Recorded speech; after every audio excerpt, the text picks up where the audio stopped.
back here, continuing the previous topic, which was George Eliot's Romola. And I mentioned I was mildly obsessed with it, so I wanted to share some of the other books that I read as a result of my obsession with that. Not all of them, but just some of them. So, and I also mentioned, for example, there are real life personages who are represented in the novel. For example, one is the painter Piero di Cosimo. I apologize for my Italian. I do not speak Italian. And then another one is Fra Savonarola. So Savonarola, yes. I'm probably speaking Italian with a French accent. Anyways, it is what it is. Who was a monk and kind of a firebrand, I think we could say. Anyhow, so, oh, I've got a cat who's trying to move here. All right, cat. Okay.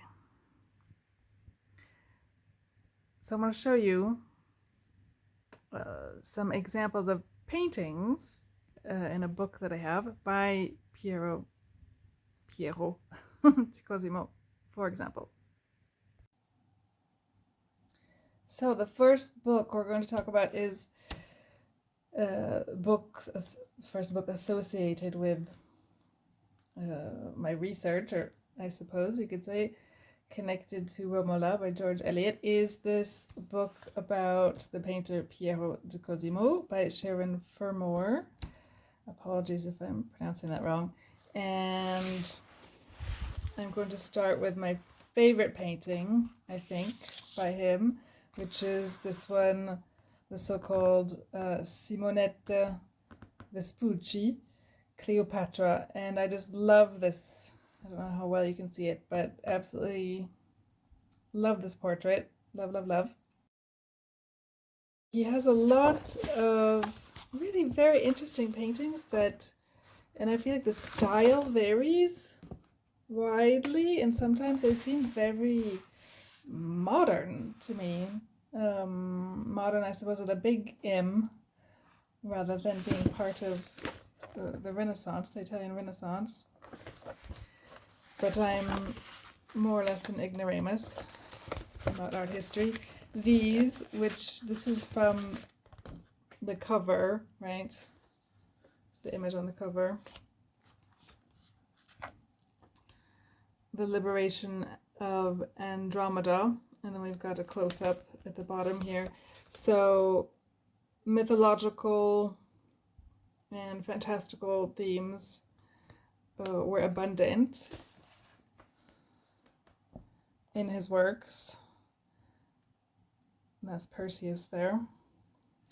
But also, you know, it was the Renaissance, so you've got also Madonna and Child, of course. And these I don't know about the faces here. This one looks pretty okay, but the other faces, yeah, not so sure. And very lush.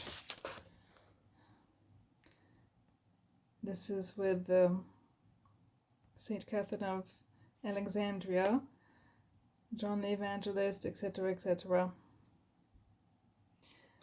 And I bookmarked one last one here, one last image.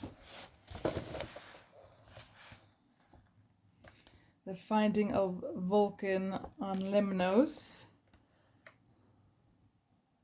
So again, a mythological subject, and then Vulcan and Aeolus, etc. So I really love his paintings, and he is a character in the novel. Another character in the novel, I talked about him, a monk. And so I only got through the first volume. I don't know how many volumes there are, but I only got through the first volume of The Life and Times of Girolamo Savonarola. And very interesting. Very, very interesting. And another book that I read in connection to the novel by George Eliot, I read this translation into English of Machiavelli's Florentine history. And I read some other history books as well, just to get like a background, more of a background about the time period.